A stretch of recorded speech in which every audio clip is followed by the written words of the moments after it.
Assalamualaikum warahmatullahi wabarakatuh. Kami dari kelompok 10 kelas Akuntansi Syariah 5B yang terdiri dari Asmia Nur dan Dea Sulistiawati yang akan mempresentasikan hasil diskusi kami terkait hak kekayaan intelektual.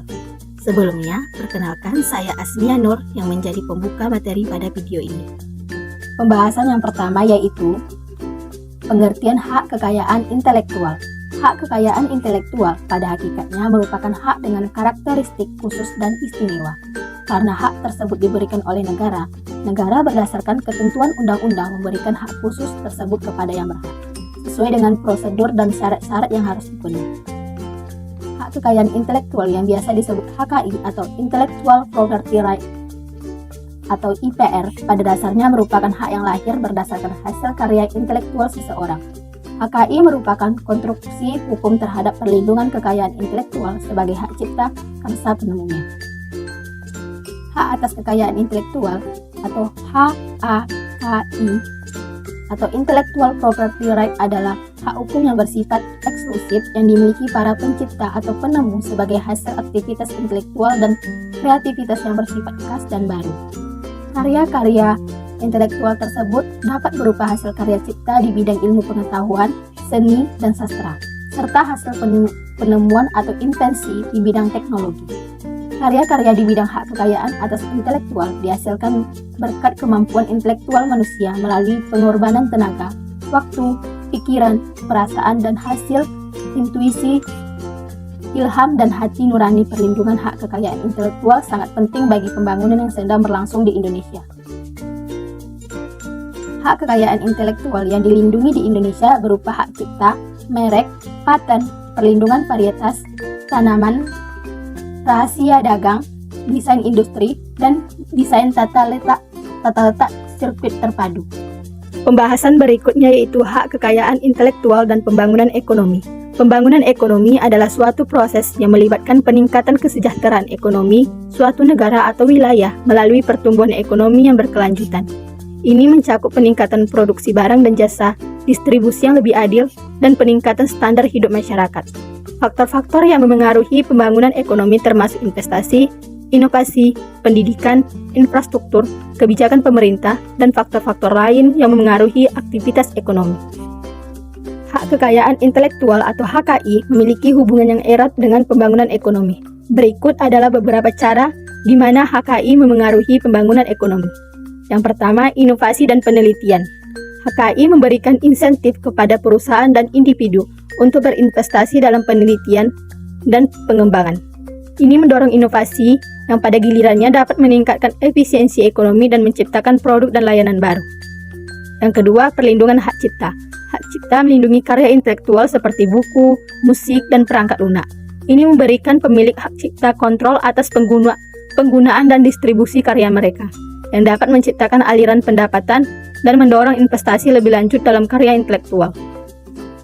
Yang ketiga itu investasi dan transfer teknologi. HKI memungkinkan perusahaan untuk melindungi investasi dalam pengembangan teknologi. Selain itu, melalui lisensi atau kerjasama, teknologi dan pengetahuan yang dipegang oleh pemegang HKI dapat ditransfer ke wilayah-wilayah yang memerlukannya, memungkinkan negara-negara berkembang untuk mengakses pengetahuan yang diperlukan untuk pertumbuhan ekonomi.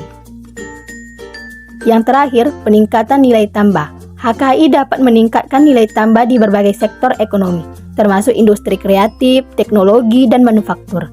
Ini membantu menciptakan lapangan kerja dan meningkatkan produktivitas.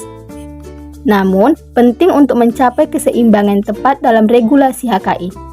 Terlalu ketat dapat menghambat akses terhadap pengetahuan dan inovasi, sementara terlalu longgar dapat mengurangi insentif untuk berinovasi. Oleh karena itu, kebijakan yang bijak dalam hal HKI adalah penting untuk memastikan bahwa hak-hak pemilik dihormati sambil mendorong pertumbuhan ekonomi. Lanjut, hal-hal yang mempengaruhi hak kekayaan intelektual dan pembangunan. Yang pertama, kebijakan pemerintah. Kedua, inovasi teknologi. Yang ketiga, akses ke teknologi. Yang keempat, kerjasama internasional. Dan yang kelima, sektor ekonomi dan industri. Keenam, teknologi informasi dan internet. Dan yang terakhir, pendidikan dan kesadaran. Dapat disimpulkan, pembangunan ekonomi suatu negara berkaitan erat dengan perlindungan kekayaan intelektualnya. Semakin tinggi penghargaan negara terhadap kekayaan intelektual akan merangsang pertumbuhan ekonomi. Kekayaan intelektual adalah hak yang timbul dari hasil olah pikir untuk menghasilkan suatu produk atau proses yang bermanfaat. Sekian pemaparan dari saya dan akan dilanjutkan oleh rekan saya, Saudari Dea Sulistiawati. Saya Dea Sulistiawati akan memaparkan materi berikutnya. Cabang-cabang hak kekayaan intelektual. 1. Hak cipta. Diatur dalam Undang-Undang Nomor 28 Tahun 2014. 2. Paten. Diatur dalam Undang-Undang Nomor 14 Tahun 2001. 3. Merek. Diatur dalam Undang-Undang Nomor 15 Tahun 2001. 4. Perlindungan varietas tanaman baru tanaman. Diatur dalam Undang-Undang Nomor 29 Tahun 2000. 5. Rahasia dagang diatur dalam Undang-Undang Nomor 30 Tahun 2000. 6. Desain industri diatur dalam Undang-Undang Nomor 31 Tahun 2007. Desain tata letak sirkuit terpadu diatur dalam Undang-Undang Nomor 32 Tahun 2000. Berikut adalah pengertian singkat dari masing-masing konsep hukum kekayaan intelektual. Hak cipta. Hak cipta adalah perlindungan hukum atas karya-karya intelektual seperti tulisan, musik, lukisan, dan perangkat lunak komputer. Ini memberikan pemegang hak cipta hak eksklusif untuk menggandakan, mendistribusikan, dan mengontrol penggunaan karya mereka. Paten. Paten adalah hak eksklusif yang diberikan oleh pemerintah kepada penemu atas penemuan baru dan bermanfaat.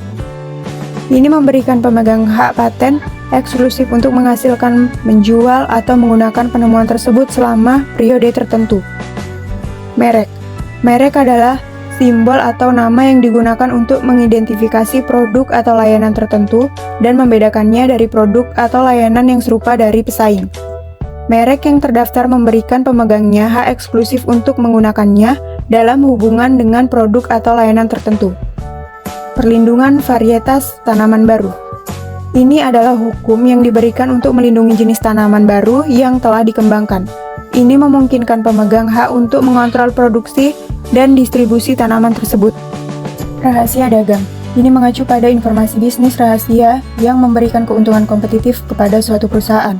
Perlindungan terhadap rahasia dagang melibatkan menjaga informasi ini tetap rahasia agar pesaing tidak dapat menggunakannya. Desain industri. Hak desain industri melindungi tampilan luar dari produk industri, seperti desain mobil, perabotan, atau produk elektronik. Ini melindungi aspek estetika dari produk tersebut. Desain tata letak sirkuit terpadu. Ini adalah hak perlindungan atas tata letak fisik sirkuit terpadu yang digunakan dalam elektronik. Ini mencegah orang lain menyalin atau menggunakan tata letak tersebut tanpa izin. Contoh kasus hak kekayaan intelektual. Yang pertama terjadi di Indonesia. Mall Grand Indonesia digugat karena pelanggaran hak cipta pada Desember 2020. Mall tersebut dituduh menggunakan sketsa Tugu Selamat Datang sebagai logo tanpa izin. Yang selanjutnya terjadi di Amerika Serikat. Warner Bros. Dan S. Victor Whitmill berselisih soal tato suku di wajah Mike Tyson. Whitmill mendaftarkan hak cipta tato suku tersebut pada 19 April dan menuduh Warner Bros. Melanggar Undang-Undang Kekayaan Intelektual. Tato itu muncul di Hangover 2 film tahun 2011 karya Todd Phillips dan Warner Bros. Masalahnya, tato itu sangat mirip dengan milik Mike Tyson dan juga terletak di sisi kiri wajah Stu Price yang diperankan oleh Ed Helms. Whitmill mengajukan gugatan pada 28 April dan Warner Bros. Menawarkan solusi menghapus tato tersebut secara digital sebelum dirilis. Untungnya, kedua belah pihak menyelesaikan perselisihan tersebut secara damai pada 17 Juni 2011. Selanjutnya, Sir Isaac Newton dan Gottfried Wilhelm Leibniz berselisih mengenai siapa yang pertama kali menemukan kalkulus. Leibniz memperkenalkan kalkulus sebelumnya pada tahun 1684 dan 1686 melalui bukunya Nova Methodus Pro Maximis et Minimis. Namun ketika Newton menerbitkan buku berjudul Optics pada tahun 1704, ia menyatakan dirinya sebagai bapak kalkulus. Perdebatan tidak bisa dihindari. Baik, itu tadi pemaparan materi dari kami. Mohon maaf jika ada kesalahan. Semoga apa yang kami sampaikan bermanfaat bagi pendengar. Assalamualaikum warahmatullahi wabarakatuh.